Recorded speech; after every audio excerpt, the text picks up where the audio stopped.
ministre man nga ñëw jël kàddu indi sa tontu. Merci beaucoup, Monsieur le Président de l'Assemblée nationale, honorable député Marie-Angélique. laaj bi nga laaj dafa am solo te daf may permettre ma yeggali li ma jotuloon yeggali sànq ci tontu boobu. Da nga laaj question lan mooy priorité yi ma doon wax sànq fi ñu fekk réew mi ak li ñuy liggéey pour redresser ko d'abord ci cadre financement bi ba léegi ndax tudd naa ci yu bëri yoo xam ne maa ngi woon ci ressources naturelles yi. Sénégal daanaka li muy am ci ressource naturelle am du dara yàgg nañ ko wax fii ba saa yoo ko waxee ñu jóg wax mais li ñu négocier ak ni ñu ko négocier te léeg-léeg da nga naan naka lañ ko négocier am na benn député boo xam ne defe naa ci ñu daw tey la bokk di ma ñëw commission nag Marie-Angélique ndax su dee su ma ñëwee plénière ñu daw dama ragal su ma ñëwee commission liggéey du fa am waaye député boobu di jaay valeur lu nekk mu wax ko. te moom 2017 moom moo signé woon benn ci session yi nga xam ne suñu gaz bi diggante Cosmos ak BP moom moo ko signé te deful les due diligence yi mu waroon def bokk nañu ci tay ñi nga xam ne ñoo tayle tey suñu pétrole suñu gaz suñu jógee taxaw naan dañuy wax mais Sénégal moo demee noonu te li ma wax nii yàgg nañ koo confronté waroon na ñëw fii ñu débat ci wala mun nañ ci débat feneen fudul foofu mais ressources naturelles niñ ko gérer ak niñ ko yàqee. niñ ko signé ci ay anam yoo xam ne baaxul ci réew mi moo tax fi mu ne dañu war a nekk ci dabu ndax réew bu am li Sénégal am yépp bu dee gérer nañ ko niñ ko war a gérer damay faral di wax ni Afrique moo waroon doon parmi les bailleurs du monde gis nga réewu golfe bi tey dañoo bokk ci les bailleurs du monde est-ce que xam ngeen ni am na réew yoo xam ne amuñu bor wala dañuy obligé fabriquer leur dette pour des raisons strictement économiques mais omble nañu. ndax lan parce que dañoo fexe ba am fulla gu doy ba li leen yàlla wërsëgale ñu téye ko mais Afrique la ngay gis ñu ne am nga ressource naturelle xoolal lu mel ni phosphate bi te ñun amuñu ci dara ñu ngi koy exploiter fii phosphate bi day régler problème bi yu bëri y compris le problème de l'agriculture parce que ministre mi ngi wax naan di ngeen gis su ngeen musul gis ay bateau engrais yu jógee fële mais ñun waruñu woon andi bateau engrais fii suñu gérer woon ni ñu gérer suñu phosphate bi loolu bokk na ci piliers yoo xam ne liggéey bu ñu tàmbali la di ko liggéey primature ma dénk ko ay nit ñi ko mate gis nga suñu defaraatee suñu bopp rek marché soo jëlee marché public yi li ñu jot a renégocier ci marché public rek dépassé na 60 milliards loo xam ne lu régime bi fi jógee signé woon la ba pare ay surfacturation yoo xam ne 20 milliards ici 10 milliards là-bas te ñañ ko seqal bi ñu waxtaanee ba démontrer leen ni lii c'est surfacturé ñoom nangu nañ ko ba d'accord le surplus ñu réorienté ko feneen te loolu mooy rek ci ay marché éducation nationale enseignement supérieur duggaguñu sax ci marché ressources naturelles yi imaginez ñaata milliards la ñu sàggane ci loolu kon loolu bokk na ci l'un des piliers fondamentaux la réappropriation de la souveraineté sur nos ressources naturelles moo tax la ñu am ci phosphate Matam nga xam ne commencé guñ ko exploiter ñun bi ñëwee dañ ne duñ ko def ni ñu ko daan defee on veut l'exploiter ici am nos unités industrielles ici ñu transformer ko fii lañ ci soxla ñu jël ko li ci des ñu exporter ko c'est ça notre modèle et c'est pourquoi il est totalement différent de ce que les gens faisaient. Maintenant on a un besoin de financement dañoo fekk réew mi ci situation boo xam ne bu doy waar la tey bu ñu amee accord ak lu mel ni FMI suñu besoin en financement peut-être ci année bii ñu nekk nii dina doon à peu près 1195 milliards mais day doon lu dégressif chaque année ñu wàññi ko tuuti peut-être ce sera 498 milliards l'année qui suit ainsi de suite en 2019 on sera à 155 milliards mooy li ñu war a yokk ci li ñu am bu ñu dajalee li ñu fortaatu yépp ngeen posé question bu am solo woote nañu barki démb sénégalais yu bëri uyu si am na ñu bëri ñu ne dañoo bëggoon a def waaye teelu ñoo yëg am na ñoo xam ne nee nañu ñoom problème mu éthique la ñu am parce que ñoom seen gëm-gëm permettre leen ñu jël ay obligations boo xam ne day générer ay intérêts loolu yépp ministère des finances mi ngi ciy liggéey ci li ñu war a def ci ay montage parce que am na sukuk mode de financement la boo xam ne lu xalaal la kenn amu ci problème naan est-ce que intérêt dugguñu est-ce que riba ou pas nga mën koo adosser à des infrastructures yooyu tabax kon gëm naa ni sénégalais yi comprendre nañu enjeu yi te dinañ ci jàpp dinañu defaat yeneen yu ñuy monter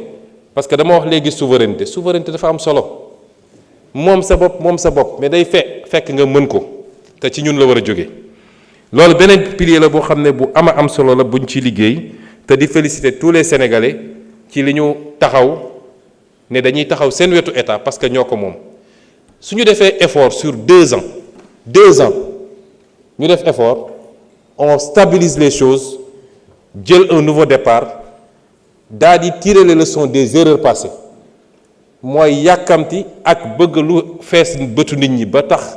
nga maquiller ay chiffres dem lépp loo xam ne yéegaloo ko nit ñi jaarul assemblée nationale di ko dugal ci ay comptes maquillés yooyu yëpp ñu tirer ci les enseignements te dem à notre rythme mën nañu def loo xam ne ci 10 ans Sénégal day doon ni ñuy tuddee les dragons d'Asie noonu la ñuy tuddee Sénégal ci loolu la ñu nekk. war nañu tudd aussi lu mel ni les ressources longues yàgg nañ koo tudd naka la ñuy réorganiser à travers la CDC à travers les différentes caisses ba mun a travailler sur l'épargne des Sénégalais parce que am na réew yoo xam ne le premier facteur d'investissement mi ngi jógee ci épargne bi moo tax soo déggee coow li am États-Unis toujours day am fu mu yem soo déggee ñu ne bourse bi yëngatu na rek président ba nu mu am doole day taxaw ndax l'épargne des Américains ci bourse ba la ne loolu mooy financer l'économie américaine en premier balaa leen di ñëw donc loolu ñu ngi ciy liggéey aussi nu ñuy fexee parce que épargne dafa baax diine sax da koo digle nit doo loo am lépp nga dundee ko tey ëllëg mbir mën na la bett mais épargne boobu su dee c'est d'épargne longue dina jox beneen possibilité pour réew mi. la monnaie yàgg naa wax ni c'est pas un tabou lu ñu war a waxtaan la suñu koppar gii méngoowul ak dëppoowul ak fi ñu war a jëm président junj na ko keroog réew doo ñëw rek daal di rajaxe yépp da nga koy teg ci temps teg ko ci yoon mais suñuy option ci monnaie bi mooy monnaie bi dina soppiku wala ñu jël suñu responsabilité ñun te am na àpp yu ñu àppal suñu bopp mais gëm naa ni ñiñ ko seqal dinañu dem dans la direction bi ñëpp bëgg parce que mënuñu continuer keroog en conseil des ministres le ministre de l'économie dafa présenter benn communication wone ni suñu économie alignée sur l'économie de l'Union européenne ñoom bu ñu sëqatee ñu sëqat bu ñu yéegee ñu yéeg bu ñu wàccee ñu wàcc la corrélation avec la monnaie n'est pas automatiquement faite mais quel est le seul facteur qui nous lie à cette zone-là mais c'est la monnaie moo tax il faut que ñu nangu poser débat yooyu avancer ci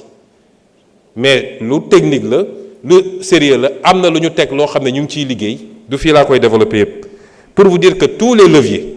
ñu ngi ciy liggéey tous les leviers qui doivent nous amener à souverainiser notre financement nous donner le maximum d'indépendance parce que da ngay dégg ñu ne ñoom ñoo ne woon bor tekkiwul manque de souveraineté bor bu ñu la conditionné ba nga xam ne sañoo bañ bor boobu mooy manquer souveraineté mais bu dee yow yaa am sa latitude marché yu wóolu la ba soo wootee ñu wuy si la parce que la dette n'est que de la fiscalité différée en réalité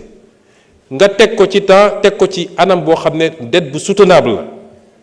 nga garder toute ta latitude ber bu bon mooy dañ la naan lii da nga koy signer foog nga def telle réforme sinon duñ la lebal kooku mooy bor bi nga xam ne day empiéter ci sa souveraineté kon loolu ay éléments yu sont importants la ensuite ñun dañu war a en tant qu'Africain et en tant que Sénégalais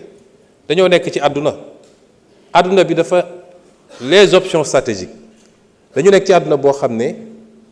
y a le choc des grandes puissances il y a ce qu'on appelle le piège de Thucydide mooy à chaque fois qu'une nouvelle puissance jóg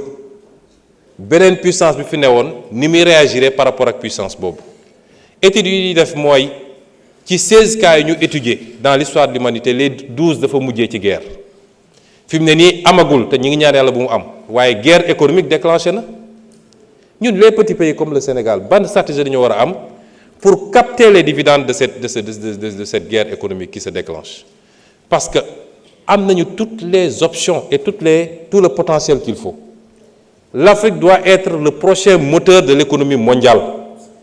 pendant ces 30 ans ça a été la Chine gis nañu essoufflement Afrique suñu régler problème